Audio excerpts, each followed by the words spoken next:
क्या हो जाता? मैं कहता हूँ क्या हो जाता? आप बहुत कुछ कर लिए होते तो क्या हो जाता? हाँ, देखिए, बड़े बड़े फन्ने खां, तुर्रम खां यहाँ आए और आके चले गए। दुनिया में अरबों लड़कियां हैं, बहुत सही बात। अरबों लड़कियां हैं बहुत सही। जिन्होंने हिस्सा नहीं लिया।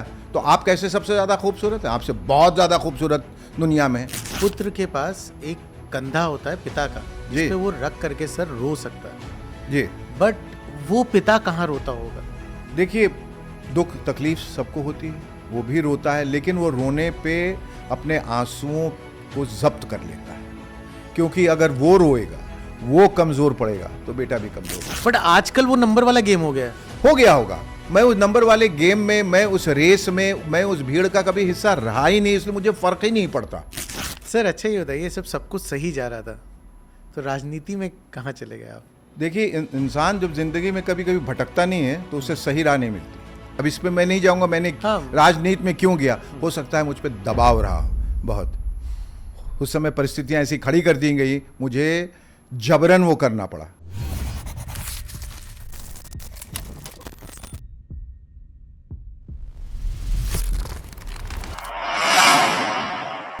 Hello friends, welcome to in conversation with Ishan. आज हमारे स्पेशल गेस्ट हैं शेखर सुमन साहब। शेखर सुमन साहब से हम जानेंगे उनकी ज़िंदगी के अलग अलग पहलुओं के बारे में, कैसे पिता हैं वो, कैसे एक्टर हैं, कैसे उनकी शुरुआत हुई और बहुत कुछ।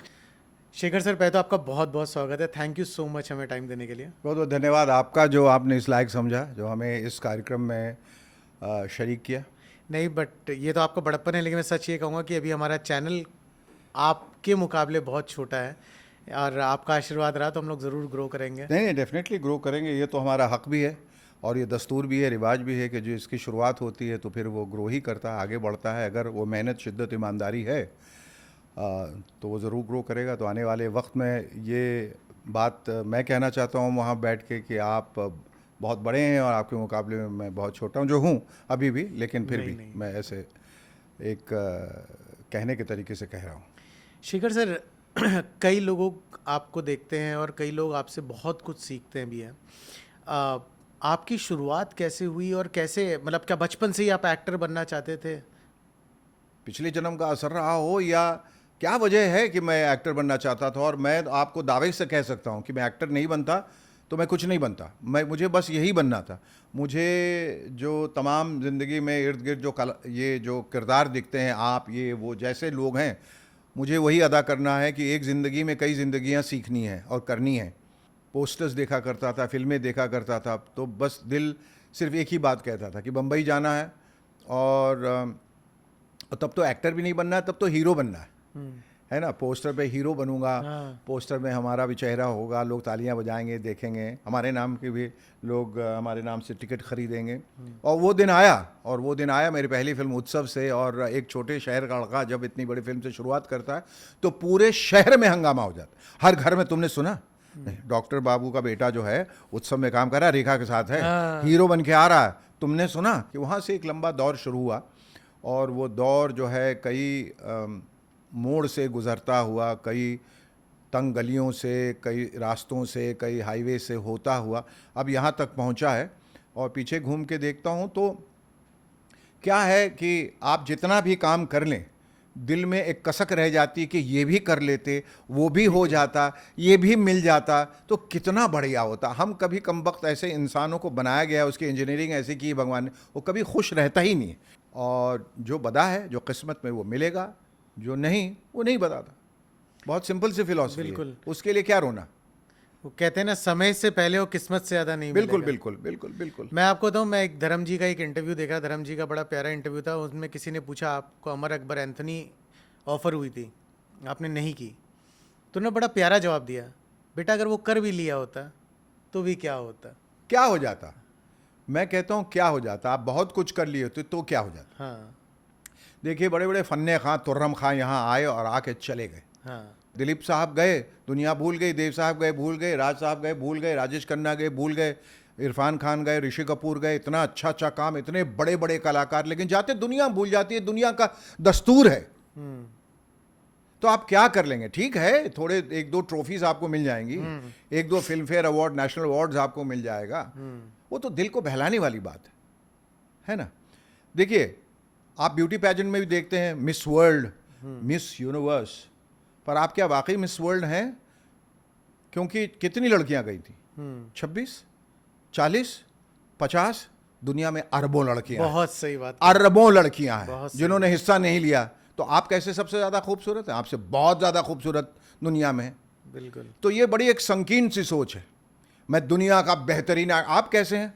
आपने देखा है सबको अभिनय करते हुए? नहीं देखा ना। जो कर रहे हैं वही अभिनेता नहीं है, जो नहीं कर रहे हैं वो भी हैं और आपसे बड़े हैं। बिल्कुल।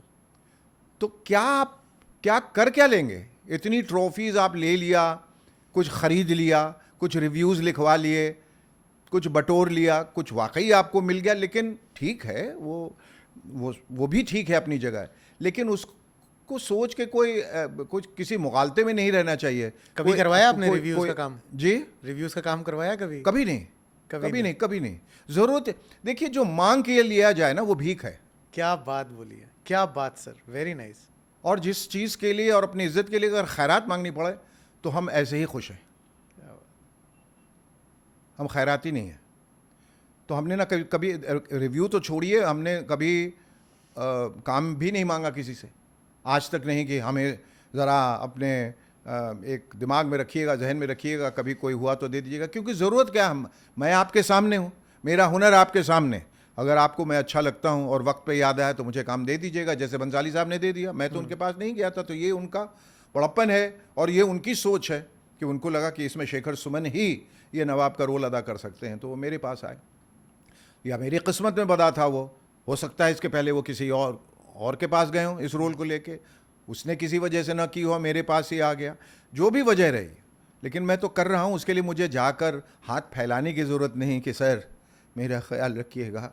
और नहीं शेखर सर, आप उस स्टेज पे हैं भी नहीं, आप समझिए बात। और कभी नहीं था। हाँ, मैं कभी नहीं था। मैं तो ये सोचता हूँ कि उत्सव मुझे अगर मेरे पाले में नहीं आई होती या मेरे गोद में नहीं गिर गई होती तो मैं करता क्या, कहाँ जाता, किससे मांगता? फिर मैं ऑडिशंस देता, ये एक सही रास्ते से मैं फिर ऊपर आता। नहीं, अगर मैं आपसे बहुत छोटा हूँ उम्र में, बट मैंने आपको बचपन से ही देखा है जी। अगर उत्सव नहीं भी होती ना, मैं आपके पूरी करियर को ना उत्सव को क्रेडिट नहीं दे सकता हूँ, क्योंकि मैंने आपको जेन्युइनली बोल रहा हूँ, मैंने आपको प्यार किया देख भाई देख से। करेक्ट। तो एक वो भी जनरेशन है जो आपको देख भाई देख से भी प्यार कर रही है। बिल्कुल सही कह रहे हैं आप, सही कह रहे हैं। कभी कभी आप सिर्फ अपने एक काम के लिए जाने जाते हैं। बहुत लोग मुझे मूवर्स एंड शेखर्स की वजह से पसंद करते हैं, कुछ रिपोर्टर की वजह से, कुछ देख भाई देख, कोई उत्सव, कोई त्रिदेव, कोई अनुभव, कोई नाचे मयूरी, कोई संसार, कोई कभी जज बना, लाफ्टर चैलेंज में बैठा, जो मुख्तलिफ काम मैंने किए हैं बहुत सारे, मैं तो सैकड़ों की गिनती नहीं कर रहा हूँ। लेकिन जिसकी जैसी पसंद रही वैसे उसने मुझे पसंद किया, और मेरे लिए बड़ी बात है। और मुझे उसको संख्या में परिवर्तित नहीं करना है कि मुझे करोड़ों ने पसंद किया। हाँ, मुझे आपने पसंद किया, यही मेरे लिए बहुत बड़ी बात। बट आजकल वो नंबर वाला गेम हो गया है। हो गया होगा। मैं उस नंबर वाले गेम में, मैं उस रेस में, मैं उस भीड़ का कभी हिस्सा रहा ही नहीं, इसलिए मुझे फ़र्क ही नहीं पड़ता। आप जब उस भीड़ में शामिल हो जाते हैं ना, तो आप भीड़ का एक हिस्सा है। आप आवाज़ नहीं हैं, आप सिर्फ एक गूंज हैं। बिल्कुल, आप एक नंबर बन के रह जाते बस एक नंबर बन के रह गए। तो कम ही सही, 2 ही लोग सही, 3 ही लोग सही, लेकिन वो सच्चे आपके प्यार करने वाले, आपको सच्चा प्यार करने वाले वो लोग, उससे मुझे इत्मीनान है। शेखर सर, अगर आपका पूरा विकीपीडिया देखा जाए तो एक तरीके से चलता फिरते आप इंस्टीट्यूट है। क्योंकि ये तो बड़ी जिम्मेदारी आप डाल रहे हैं मुझ पे। हाँ। ये जिम्मेदारी नहीं सर, ये एक सच्चाई है, क्योंकि आपको ये आपको लेना ही पड़ेगी जिम्मेदारी, इससे आप भाग भी नहीं सकते। क्योंकि अगर आप देखिए, मैं काफ़ी छोटा था जब आपका ये आता था, मूवर्स एंड शेखर्स आता था जी। मूवर्स एंड शेखर्स के टाइम भी आज लोग कपिल शर्मा देख रहे हैं। मैं कंपैरिजन नहीं कर रहा हूं, बट मैं आपको 2 अलग शो का कोई मतलब कंपैरिजन नहीं कर रहा हूं, बट आज लोग कपिल शर्मा शो देख रहे हैं, OTT पे भी अवेलेबल है, आज इंटरनेट की दुनिया में ज़्यादा चल जाता है। बट उस समय आप विश्वास करेंगे, रामायण महाभारत के लिए लोग बैठते थे, मूवर्स एंड शेखर्स के लिए लोग बैठते थे। जी, मुझे एहसास है इस बात का। तो आप ये समझिए कि आपसे लोगों को कितना कुछ मिला है और कितना कुछ आपको पता भी नहीं है, आपने दे दिया अनजाने में। तो उस चीज़ को आप किस तरीके से देखते हैं? और मैं समझता हूँ कि मैं कितना खुशकिस्मत हूँ। वही तो मैं कह रहा हूँ कि जो नहीं मिला उसके बारे में कभी नहीं सोचता हूँ, क्योंकि ईश्वर ने इतना कुछ दिया, इतना कुछ। मैं हमेशा क्यों उन लोगों की तरफ देखूं जिन्होंने मुझसे ज़्यादा हासिल किया, मैं उनकी तरफ क्यों ना देखूं जो बेचारे अभी भी संघर्ष कर रहे हैं और कुछ पाने की कोशिश कर रहे हैं। मुझे खुदा ने बहुत कुछ दिया, बहुत कुछ। एक अच्छा परिवार दिया, एक खूबसूरत पत्नी, एक अच्छा बच्चा दिया, घर बार, शानो शौकत, अक़ीदत, एहतराम, सब कुछ दिया। और क्या चाहिए मुझे? मैंने कहा ना, इच्छाओं का कोई अंत नहीं है। ये हो जाता तो वो हो जाता। मुझे धरती मिल जाए तो फिर मैं चांद मांगूंगा, चांद मिल जाए तो फिर कहूँगा मैं मंगल ग्रह जाना चाहता हूँ। अंत नहीं है। मुझे खुश रहना सीखना होगा। मुझे वो कंटेंटमेंट है, जो सेंस ऑफ कंटेंटमेंट है, वो उसके दायरे में रहना होगा कि मैं मेहनत से काम कर रहा हूँ और पूरी शिद्दत से काम कर रहा हूँ। मुझे अगर ईश्वर ने चाहा तो जो काम मैं चाहता हूँ मिलेगा। जो मैंने, और जो जिसको कहते हैं जो भौतिक सुख है, मटेरियलिस्टिक थिंग, वो मिल जाए ठीक है। लेकिन जहाँ से मैं आता हूँ और जिस परिवार से, मध्यवर्गीय परिवार से, वहाँ हमारे लिए कम ही ज़्यादा था। बहुत सही बात कही आपने। हमारे लिए बस में चढ़ना बड़ी बात थी, क्योंकि हम पैदल चलते थे, साइकिल पे चलते थे, रिक्शा पे उस चलते शहर से बंबई तक आना एक बड़ी बात थी। बहुत बड़ी बात, बहुत बड़ी बात। तो ये तो बहुत कुछ भगवान ने मेरी झोली में डाल दिया। अब तो मैं बड़ी बड़ी गाड़ियों में चलता हूँ और बड़े घर में रहता हूँ। बहुत प्यारा घर है आपका। बहुत बहुत शुक्रिया। तो ये एक ड्रीम हाउस था, लेकिन मेरा दिल अभी भी उस छोटे घर में है, पटना में, जहाँ मैं रहता था बाबूजी माँ के साथ, अपने चचा फूआ के साथ, अपने कज़न्स के साथ। वो जो एक स्वच्छंदता थी, वो जो एक आज़ादी थी, वो कहीं खो गई। लगता ही है। इस रेलम पेल में, इस आपाधापी में ज़िंदगी कहीं गुम हो गई। तो मेरी कोशिश ये रहती, ये तो हासिल कर लिया, चलिए ये एक प्रक्रिया है, उसमें हासिल हो गया, वरना ना अब आने का सुख ना जाने का दुख। मैं उस मकाम पे हूँ। किसी ने बड़ी अच्छी बात कही है, एक अच्छा कलाकार होने के लिए आपको एक अच्छा इंसान होना बहुत ज़रूरी है। देखिए, आप कलाकार हो ना हो, या कुछ और हो या ना हो, इंसान तो अच्छा होना बहुत ज़रूरी है। वो जब आप होंगे ना, तो फिर आप कहीं भी किसी व्यवसाय में रहेंगे, सुखी रहेंगे, क्योंकि आपके सबसे बड़ी धरोहर आपकी इंसानियत होगी। और ये एक ऐसी चीज़ जो हाथ से फिसलती जा रही है, तो उसको संभाले रखना बहुत ज़रूरी है। बाकी चीज़ें तो, बट आप लोग के केस में नहीं हो रहा है सर। मैं आपको बता रहा हूँ, आपके केस और आपके परिवार के केस में कुछ अलग है। मैं अध्ययन से बात कर रहा था, मैंने जो चीज़ें आपकी देखी, आप लोग इस चकाचौंध की दुनिया से जुड़ने के बावजूद मैंने अध्ययन के अंदर एक बहुत अच्छा इंसान देखा। एक ऐसा इंसान जो इस प्लास्टिक या कह लीजिए इस मेकअप की दुनिया में वो सच्चाई अपने बारे में भी जानता है और सब कुछ जानता है, और फिर भी वो लड़का आगे बढ़ रहा है।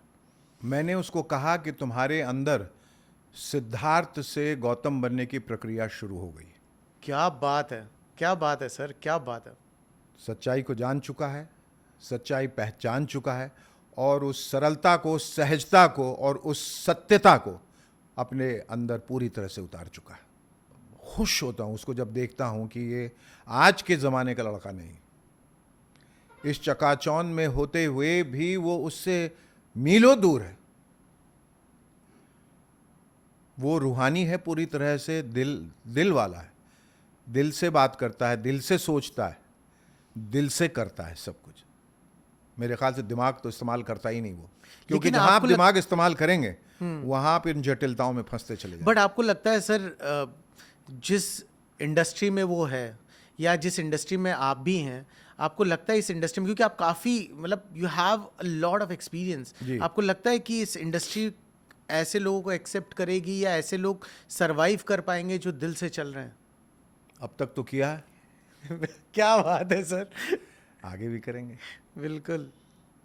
अच्छा शेखर सर, आपके लिए मैं जानना चाहता हूँ, क्योंकि आप एक एक्टर भी हैं, बहुत रेयर कॉम्बिनेशन है इस इंडस्ट्री में, एक्टर और स्टार दोनों एक आदमी में रहे। ये कम कॉम्बिनेशन मिलता इसलिए है क्योंकि लोग स्टारडम के चकाचौंध में बह जाते हैं और अपने आप को बहुत सीरियसली लेते हैं। स्टारडम एक, देखिए, उस तांबे को और सोने को भी नहीं मालूम है कि जब उसको पॉलिश करती रही कब उसमें चमक आ गई और वो सितारे की तरह चमकने लगा। स्टारडम के पीछे मत भागिए। स्टारडम जो है उसको बाय प्रोडक्ट समझिए। आप सिर्फ अपने काम पे ध्यान दीजिए, सिर्फ और सिर्फ अपने काम, आप वही आपका लक्ष्य होना चाहिए। दिन रात सोते जागते उठते बैठते खाते पीते नहाते सिर्फ अपना काम पूरी श्रद्धा के साथ कीजिए। वो चमक जो है ना, वो अपने आप आपके पीछे एक हेलो बन जाएगा। क्या बात कही है सर।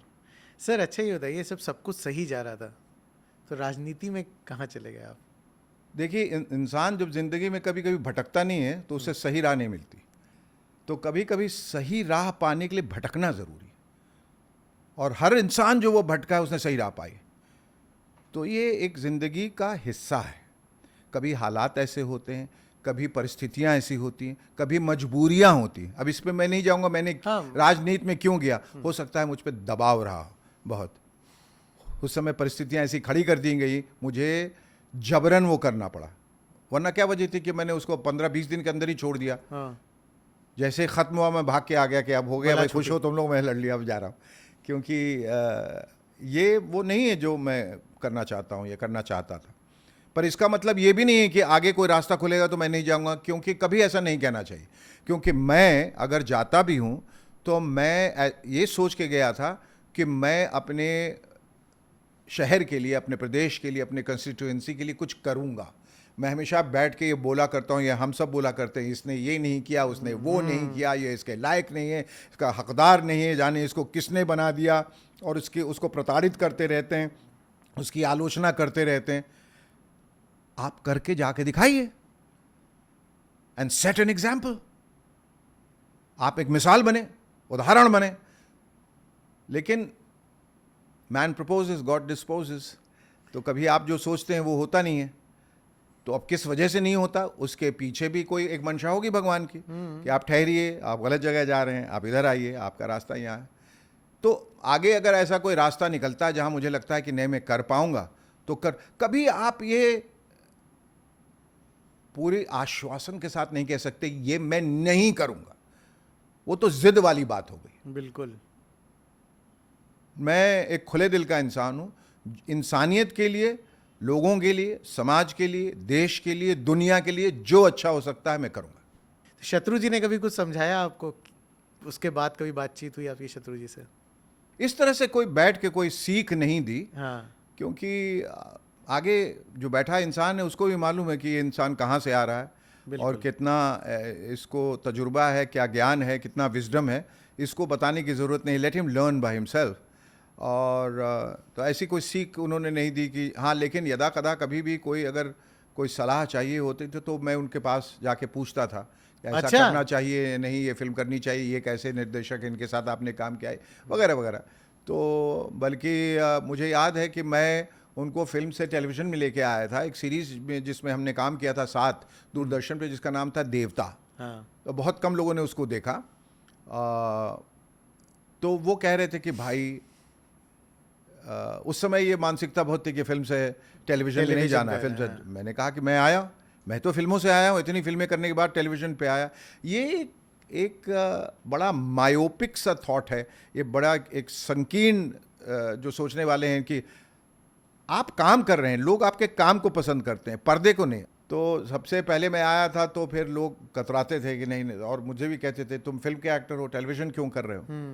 मैंने कहा जब मर्जी हुए फिल्म भी कर लूँगा, ये किसी ने जंजीर में थोड़ी बांध दिया है मुझे। बिल्कुल।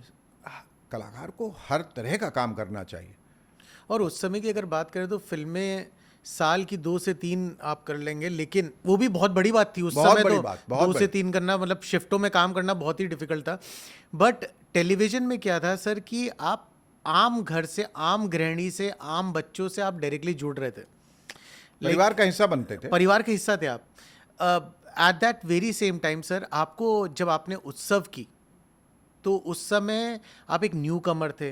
रेखा जी ऐसी एक महान, मतलब उस समय सुपरस्टार, और शशि कपूर सर जी।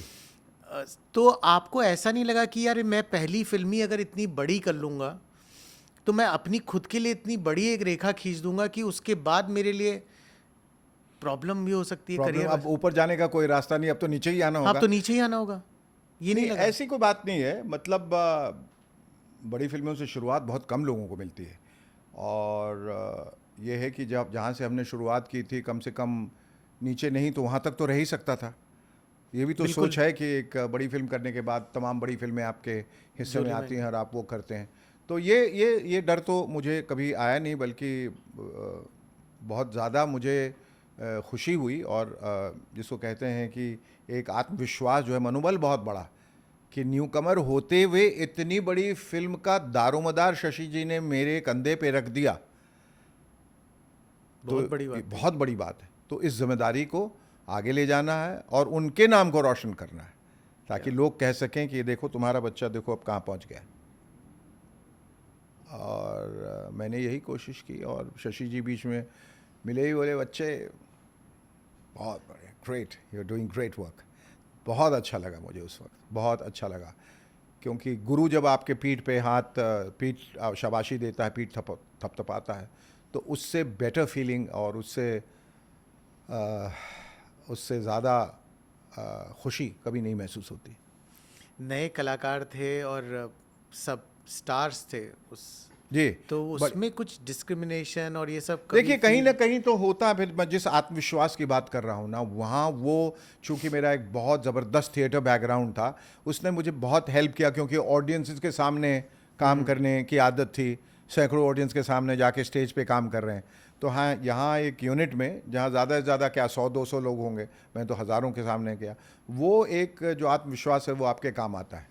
नर्वसनेस तो होती है, ये अगर कोई कह दे कि मुझे नहीं है, अंदर जो है you get butterflies in your stomach, वो होता है कि थोड़ी मरोड़ें आती हैं, और थोड़ा दिल घबराता है, दिल की धड़कन आपको साफ खुद ही सुनाई देती है, लेकिन आपको उस पर कब्ज़ा करना पड़ता है, ज़रा कंट्रोल करना पड़ता है, और फिर एक बार वो जब वो दुरुस्त हो जाए, सब चीज़ सुचारू रूप से चलने लगे, तो फिर कॉन्फिडेंस बहुत बढ़ जाता है। और रेखा जी ने बहुत मदद की इसमें। उन्होंने कहा बिल्कुल शेखर, तुम जो जैसे करना है वैसे करना, बिल्कुल घबराना नहीं, this is your film, you are the hero, और ये तुम्हारे लिए एक बहुत बड़ा इम्तिहान है। शशि जी आखिर इतनी हौसला अफजाई, गिरीश कर्नाड, तो मैं बहुत ही कॉन्फिडेंस स्पेस में आ गया था कि इतने लोग मुझ पर विश्वास करते हैं, तो ये इससे बड़ी बात और क्या हो सकती है। और जिम्मेदारी को मैंने पूरी तरह से वो जिम्मेदारी निभाई मैंने।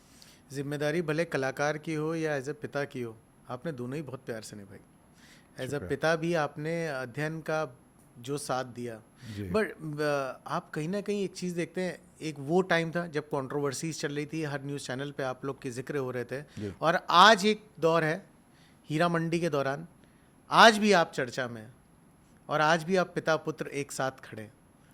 उसमें अंतर किस तरीके से देखते हैं, लोगों में परिवर्तन किस तरीके से आप देखते हैं, समय के साथ लोगों का बदलना किस तरीके से देखते हैं? वक्त जो है बहुत बड़ा बादशाह है, वो राजा को रंग और रंग को राजा बना देता है, चीज़ों में फेरबदल कर देता है, सोच बदल देता है, फ़लसफ़ा बदल देता है, तख्त पलट देता है। उस वक्त का इंतज़ार कीजिए, कोसिए मत। वो वक्त ऐसा था कि जब गलत वजहों की वजह से हम लोग न्यूज़ में थे, जिसमें ना होते हुए भी हम खिंचते चले गए। ये बिल्कुल। एक तो दलदल है, ये दलदल है जिसमें आप पाँव रखेंगे तो धंसते चले जाएंगे, तो बहुत संभाल संभाल के, फूंक फूंक के कदम रखना पड़ता है। आप ना चाहते हुए कब उसके अंदर खींच लिए गए आपको पता भी नहीं चलेगा, और फिर आप इतने हताश हो जाएंगे और इतने मजबूर हो जाएंगे कि मैं आपको बता नहीं सकता। क्योंकि अच्छे सच्चे दिल के लोग जब, और जो अच्छे परिवार से आते हैं, पढ़े लिखे संभ्रांत परिवारों से, जब ऐसी चीज़ों में फंस जाते हैं, तो बहुत ग्लानि भी होती है, बहुत दुख भी होता है कि क्या ये सब करने हम आए थे यहाँ पर, और क्यों इन सब जो है विवादों में हम फंस गए। पर नादानियाँ होती हैं, कभी गलतियाँ भी हो जाती हैं, कभी किसी वजह से आदमी उसमें उलझ जाता है जो उसके इख्तियार में नहीं है। और मैं ऐसा समझता हूँ कि चाहे कुछ भी हो, अगर बेटा गलत नहीं है या बाप गलत नहीं है, तो बाप और बेटे को हमेशा साथ खड़े रहना चाहिए। उससे उसको जो ताकत मिलती है उसका अंदाज़ा किसी को नहीं। उसको जो हौसला मिलता है कि मेरे पीछे मेरा पिता खड़ा है और वो मुझ पे विश्वास करता है कि मैंने कोई गलत काम नहीं किया और वो मेरा साथ दे रहा है, ये एक बहुत बड़ी ताकत है। बहुत बड़ी। अगर गलत वो होता कहीं या आगे भी होगा तो मैं सबसे पहला इंसान हूँगा जो उसको कहूँगा कि तुम गलत हो और इस गलत काम में मैं तुम्हारा साथ नहीं दे सकता। ये भी एक सीख है और मैं कहूँगा कि इसे दुरुस्त कर लो, ठीक कर लो, पर वैसे भी मैं तुम्हारे साथ हूँ, लेकिन इस गलत काम के लिए मैं तुमको बढ़ावा नहीं दे सकता। अगर गलत है तो आगे बढ़ के माफ़ी मांग लो, सॉरी कह लो, पछतावा कर लो, हाथ जोड़ के फिर ये नहीं सर, ये होता है कि एक जब पिता और पुत्र एक टफ टाइम पे खड़े होते हैं ना साथ में, तो पुत्र के पास एक कंधा होता है पिता का जिस पे वो रख करके सर रो सकता है जी, बट कहीं ना कहीं वो पिता भी तो एक इंसान ही है ना। बिल्कुल। वो पिता का मैं जानना चाहता हूँ कि वो पिता कहाँ रोता होगा, क्योंकि वो भी तो इंसान है, उसको भी तो वो कष्ट है और वो तो दिखा भी नहीं सकता, वो कैसे रोता होगा?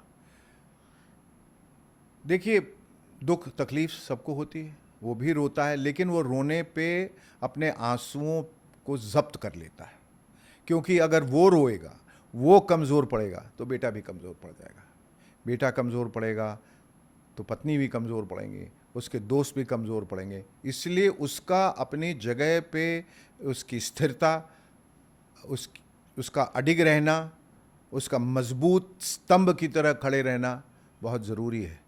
जिस तरह से नाव एक स्तंभ से बांध दिया जाता है ताकि वो लहरों से और मौजों से या तलातुम मौजों से बहकर आगे न निकल जाए, अगर वो स्तंभ ही ढीला पड़ गया, वो रस्सी भी खुल जाएगी और नाव भी कहीं चला जाएगा और सब कुछ बिखर जाएगा। इसलिए उस खंबे का, उस स्तंभ का मजबूती से खड़े रहना बहुत ज़रूरी है। पिता भी उस स्तंभ की तरह जो अपनी जगह बिल्कुल, फिर भी है तो इंसान है इंसान, लेकिन वो इंसान होते हुए भी उसमें एक, जब वो पिता पे बात आती है तो एक दैवीय शक्ति रहती है और वो शक्ति बहुत महान है। और अगर रोना है तो अंदर रो लीजिए, बाहर अपने आंसुओं का इजहार मत करें, उससे लोग कमज़ोर पड़ जाते हैं। बेटे ने अगर अपने बाप को रोते हुए देख लिया तो वो कमज़ोर पड़ जाएगा। इसलिए अपने आंसुओं को अंदर ही समेट के रखें, जो मैंने सबसे पहले आपको बात कही थी। और ऐसा वक्त निकालिए कि तन्हाई में आप खुद से बात कर सकें, तन्हाई में खुद से रो लें और अपने आंसू खुद पोंछ लें। बहुत बड़े इंसान हैं आप। सच बता रहा हूँ, बहुत बड़े इंसान हैं ये। इस बॉलीवुड की दुनिया में इस तरीके से चीज़ों को हैंडल करना और इस तरीके से एक स्तंभ की तरह खड़े रहना सर, बहुत बड़ी बात है जी। Hats off to you. चलिए आगे बढ़ते हैं। हाँ। मैं थोड़ा सा खो गया था। हाँ हाँ पिता पुत्र के रिश्ते में। जी जी। सर हीरा मंडी पे आते हैं। हाँ तो आपने तो बहुत काम किया है, जी। बहुत अच्छे अच्छे लोगों के संग काम जी। किया है, तो हीरा मंडी कैसे आई आपकी जीवन में और कैसे बंसाली सर को लगा कि ऊपर से मैंने कहा जो वाईफाई जो जुड़ा हुआ है, जो ब्लूटूथ है, उससे एक आवाज़ उनको आई बंसाली साहब को और वो आवाज़ उन्होंने मुझ तक पहुंचा दी और मैं इसका हिस्सा बन गया। बस ये एक बड़ी छोटी सी कहानी है। और प्रिपरेशंस की भी जो बात थी वो मैंने आपको पहले ही बता दिया कि कहीं ना कहीं एक किरदार जो हैं आपके जहन में कहीं ना कहीं बसे हुए हैं, आपने उनको कहीं देखा है, आपने उनके बारे में पढ़ा है, महसूस किया है, मिले हैं रूबरू। कहीं ना कहीं लखनऊ जाएंगे ऐसे नवाब मिल जाएंगे आपको। आपने अगर पुरानी फिल्में देखी हैं, मेरे महबूब देखे, चौधरी का चांद देखा, वहाँ नवाब आपको दिख जाएंगे, राजेंद्र कुमार दिख जाएंगे, रहमान साहब दिख जाएंगे, या गुरुदत्त जी दिख जाएंगे, वो सब भी नवाब थे। मैं तो लखनऊ का ही हूँ सर। क्या बात, क्या बात। बहुत खूबसूरत शहर, और लखनऊ की ज़बान, लखनऊ का अदब और नफासत और शौक़ और खान पान, वो तो अलग ही एक शहर है। बिल्कुल। वहाँ मुझे मालूम है, मैं किसी के घर गया था और जैसे हम लोग बैठे हैं तो बार बार किसी को डांट रही थी कि आप आजकल बहुत बदतमीज़ हो गए हैं और ये बेहुदा हरकत आप बंद करें, और ये गुस्ताखी क्यों कर रहे हैं आप बार बार, हर रोज़ आपको सख्ती से मना किया जाता है और वही गलतियां आप दोबारा करते हैं, तो इसकी सज़ा आपको मिल सकती है, आप फिर वही कर रहे हैं। तो मैंने कहा पता नहीं किसको डांट पड़ रही है, तो मैंने देखा तो उनके घर का कुत्ता था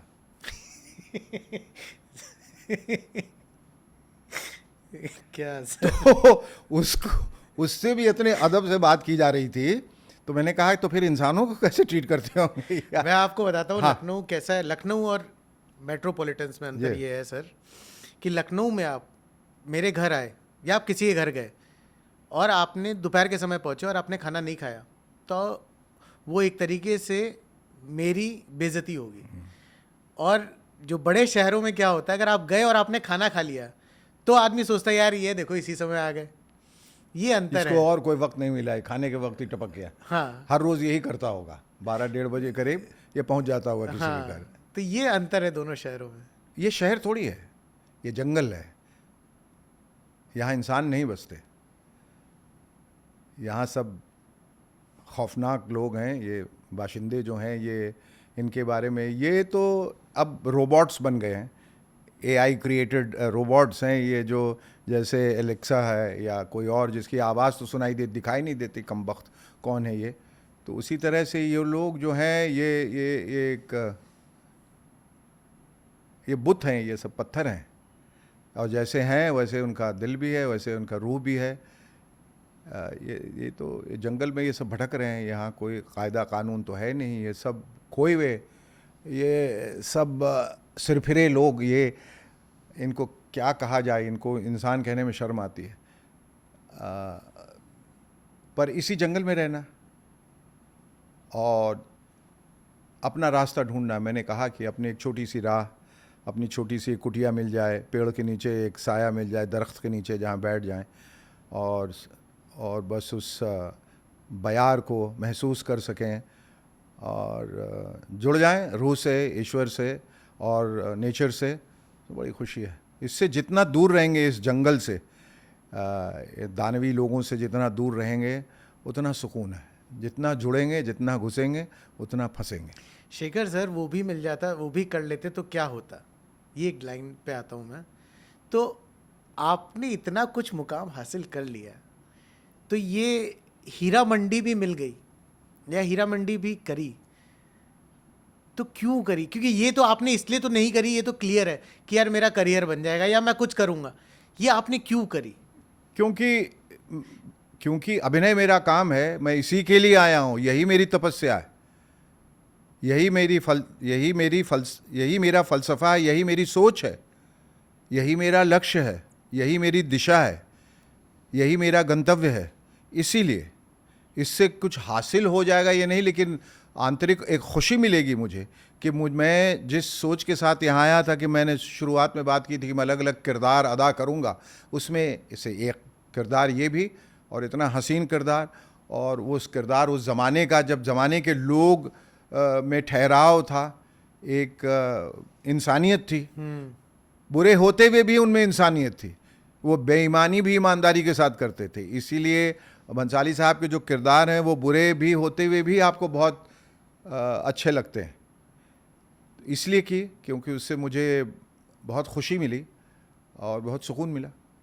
सर, मैंने ये सवाल ना जो पूछने वाला हूँ, वो मैंने आखिरी बार ये सवाल बहुत साल पहले धर्म जी से पूछा था। आज आपसे पूछने का पता नहीं क्यों दिल कर रहा है।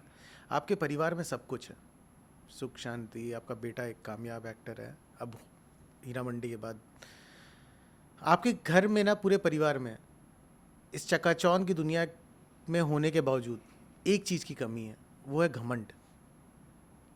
कैसे? उसकी जिम्मेदारी मैं नहीं ले सकता था, वो एक बहुत बड़ा बोझ है, वो उसमें दब जाता मैं। वो उसके लिए फिर एक दूसरे तरीके से मुझे पैदा होना पड़ेगा, जहाँ मेरी सोच वैसी हो, जहाँ मेरा ईमान वैसा हो डगमगाया, जहाँ मेरी मानसिकता जैसी हो, तो मैं वो कर लेता। लेकिन वो करके जिससे मैं खुद विचलित हो जाऊं और परिवार विचलित हो जाए, वैसे जज्बात को रखना अपने पास, उसकी क्या ज़रूरत है? वो तो एक ऐसा सांप है जो एक न एक दिन आप ही को डस लेगा। आप उसे पालेंगे, पोसेंगे, दूध पिलाएंगे, और एक दिन आपको ही डस लेगा वो। तो घमंड तो वो ख़तरनाक सांप है, तो उसे रख के क्या फ़ायदा? उसके बगैर आप रहिए। नहीं, बट इर्द गिर्द जब आप एक कामयाब एक्टर होते हैं या आप कामयाब इंसान होते हैं, आपके इर्द गिर्द एक ऐसा लोगों का घेरा बन जाता है जो आपको उस पानी पे चढ़ा देता है। जी। तो आपने अपने आप को उन लोगों से कैसे अलग रखा? क्योंकि ये सर इसलिए मैं जानना चाहता हूँ क्योंकि कई लोग हैं जो इस चीज़ को समझ नहीं पा रहे हैं और शायद आपकी बात सुन के उनको वो चीज़ समझ आएगी। जब बहुत ज़ोरों की बारिश होती है तो इंसान क्या करता है बाहर निकलते वक्त? छाता खोलता। पर इंसानियत का छाता खोल के रखें, घमंड की छींट कभी आप पे नहीं पड़ेगी। क्या बात। बस हमेशा वो छाता अपने पास रखें, वो रेनकोट अपने पास रखें, अपने को बचा के रखें इन चीज़ों से, और उसके लिए कोशिश करनी पड़ती है। छाता खोलना पड़ता है, उसे पकड़ना पड़ता है, और इस बात से सतर्क रहना पड़ता है कि वो बूंदें मुझ तक ना आए। तो घमंड के जो भी छींटे हैं उससे आपको ये दूर रखेगा, आपकी सोच, आपकी इंसानियत का जो छाता आपने पकड़ा हुआ है। और इसमें बहुत बड़ा योगदान जाने अनजाने आपके परिवार का, आपके परवरिश का, आपकी पृष्ठभूमि का, आपके टीचर्स का, आप जिस स्कूल में गए हैं, जो पढ़ाई की है, सबका योगदान रहता है। तब जाके एक मुकम्मल इंसान बनता है। वो इकलौता नहीं है, उसके पीछे एक पूरा इतिहास है, एक पूरी लंबी कहानी है जो वो इंसान बनता है। आप देखेंगे कि जब कोई भी जब खाना बनता है तो तब तक स्वादिष्ट नहीं होता जब तक उसमें कई तरह के मसाले नहीं डाले जाते। बिल्कुल। उसमें थोड़ा ये भी, थोड़ा वो भी, थोड़ा नमक, थोड़ा, तब जाके वो तैयार होता है। उसी तरह से ज़िंदगी भी जब पकती है तो उसके पीछे कई धारणाएं, कई फ़लसफ़ा, कई लोग, कई सोच, आध्यात्म, ये सारी चीज़ों का समावेश रहता है। तब जाके वो वैसा इंसान बनता है जिसकी उसने कल्पना की थी। और जागरूक रहना पड़ता है, जागृत रहना पड़ता है, प्रयास करते रहना है। ऐसा नहीं कि बस हो गया तो हो गया। अच्छाई की तरफ आपको अपना रुख करके रहना पड़ेगा, उसकी तरफ मुंह करके बैठना पड़ेगा, तो आपको अच्छाई दिखेगी, तब आप अच्छाई महसूस करेंगे, तब आप अच्छाई लोगों तक पहुंचाएंगे, बांटेंगे, और तब आपकी अच्छाई लोग समझ पाएंगे। और अगर आप में वो बहुत केयरफ्री एटीट्यूड है, ठीक है जो हो रहा है ये भी सही वो भी सही, कोई फ़र्क नहीं पड़ता, घमंड है, घूस है, पैसे हैं, चापलूसी है, चाटुकारिता है, करो, क्या फ़र्क पड़ता है, कौन देखता है, तो आपसे बड़ा बदनसीब इंसान कोई इस दुनिया में नहीं। तो मैं वैसी ज़िल्लत की ज़िंदगी कभी नहीं चाहता था। I wanted to live my life with dignity. इतनी यंग एज में फिट कैसे रहता है? हैं? वो एक सोच है जो आप देख रहे हैं, वो फिज़िकलिटी नहीं है, वो एक सोच है। और मैंने ये सोचा कि मैं अगर उम्र दराज हो जाता हूँ, यहाँ तक पहुँचता हूँ, तो मैं करूँगा क्या, क्या हासिल होगा मुझे? एक व्हील चेयर, एक नर्स, कुछ बॉटल्स लटकते हुए, हाथ में सिरिंज और सुई और दवाइयाँ, वो ज़िंदगी में नहीं चाहता। मैं चाहता हूँ कि मैं जब तक ज़िंदा रहूँ, जवां रहूँ, जवां मेरी सोच रहे, जवां मेरी रूह रहे, जवां मेरा दिल रहे। मैं को बहुत पहले ना देव साहब से मिला था, हम दोनों फिल्म आई थी, उसको ये कलर किया कलर गया, में आई थी, जब कलर किया मैं भी गया था। तो इन्फिनिटी मॉल में उसका मैं बिल्कुल, मुझे उन्होंने खुद फ़ोन किया था, मुझे याद है, मैं नीचे बैठा था, उन्होंने कहा शेखर देव बोल रहा हूँ, देव, कलर फिल्म आ गई है, हम दोनों दोस्त, लेट्स एंजॉय टुगेदर। वो जिंदा दिली तो मैंने किसी में देखी नहीं हूँ। क्या जिंदगी को उन्होंने समझा, जिंदगी को प्यार किया, पलट के जिंदगी ने उनसे बहुत प्यार किया।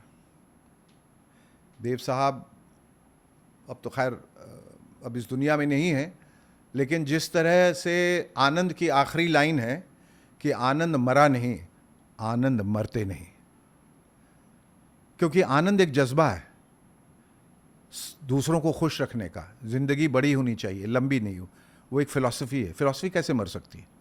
आनंद मरा नहीं, आनंद मरते नहीं। और देव साहब का पूरा नाम क्या था? देव आनंद। क्या बात है। तो देव साहब से मैंने पूछा था उस प्रीमियर पे, हम लोग इन्फिनिटी मॉल में थे, तो मैंने बोला कि देव साहब इस उम्र में भी आप, अरे बेटा उम्र यहाँ से होती है, यहाँ से। देखिए फिजिकली आप तो बढ़ेंगे, आप सर्टिफिकेट में भी बढ़ेंगे, लेकिन अगर आपने उम्र यहाँ से भी ज़्यादा यहाँ है, जो आपने सोच लिया वो आप बन गए। अगर आपने अपने आप को सोचा कि मैं हीरा हूँ तो हीरा ही होंगे आप, सोच लिया पत्थर हैं तो पत्थर है। इसीलिए सोच से तो आप पहाड़ उठा सकते हैं, सोच से पर्वत हिला सकते हैं अपनी जगह से। सोच बहुत बड़ी ताकत है। आपने मेंटलिस्ट को देखा है कभी काम करते हुए स्टेज पे? वो किस तरह से बैठे लोगों के हाथ में पड़े चम्मच को मोड़ देते हैं, अंगूठी को तोड़ देते हैं, पर्स से कुछ भी नहीं, वो क्या है, वो सब सोच है। आपके दिमाग में क्या चल रहा है वो बता देते हैं, और आप हैरान हो जाएंगे कि उन्हें सारी बातें कैसे पता है। आप कोई नंबर सोचिए, आप कोई नाम सोचिए, आप अपने शहर का नाम सोचिए, आप कुछ भी सोचिए, वो बता देंगे दूसरे वक्त। कैसे? दिमाग की ताकत, सोच की ताकत। सर आखिरी सवाल, आज आप हाथ लगे हैं तो मैं जानना चाहूँगा, आप जो आजकल के यंगस्टर्स हैं जो मेहनत कर रहे हैं इस इंडस्ट्री में आने के लिए, उनको क्या कहना चाहते हैं, उनको क्या बात कहना चाहते हैं? तेज दौड़ने वाले अक्सर ठोकर खा के गिर जाते हैं। संभल के चलिए, रास्ता दूर है, और अपने आप को संभाल के चलें तो बहुत दूर तक जाएंगे। कुछ भी पाने की होड़ में जल्दी या जल्दबाजी ना करें, और सब्र, धैर्य, संयम ये बहुत ज़रूरी है। मेहनत का कोई छोटा रास्ता नहीं है, और किस चौराहे पे किस्मत खड़ी आपको मुस्कुराती मिल जाए इसका आपको अंदाज़ा नहीं है। इसीलिए मेहनत, आत्मविश्वास, मनोबल, दृढ़ता, संयम ये बनाए रखें। आपको आपकी मंजिल यकीनन अवश्य मिलेगी। जल्दी में बनाया हुआ खाना अक्सर जल जाता है, तेज़ आंच पे रखा हुआ खाना भी जल जाता है। जो धीमी आंच पे पकता है उसका स्वाद सबसे अलग और सबसे अच्छा होता है। अगर इस फ़लसफ़ा को आप समझ रहे हैं, अगर इसके अंदर की बात को, तो आप उसे अपने जीवन में उतारने की कोशिश कीजिए कि कद बढ़ा नहीं करते सिर्फ एड़ियाँ उठाने से, लोग आसमां भी छू लेते हैं सिर्फ सर झुकाने से। क्या बात है sir. Be grounded, be humble, कि उसका कद ज़रूर आपसे बड़ा होगा जो आपसे झुक के मिला होगा। तो इन सब बातों को ज़रा संभालें, अपने आप को संभालें। ज़िंदगी एक बहुत बड़ी नेमत है ईश्वर की तरफ से, और ज़िंदगी सिर्फ आपकी नहीं है, आपके माँ बाप की है, आपके भाइयों की है, बहनों की है, बेटों की है। इसे बहुत संभाल के संजो के रखें और खुश रहें, खुश रहना सीखें, खुशी को एक आदत बना लें। क्या बात है sir, thank you so Thank much. you, सच में thank you so much sir. Thank you. आपसे मिल करके मुझे बहुत कुछ सीखने को मिला। Thank you so much. Thank you, thank you.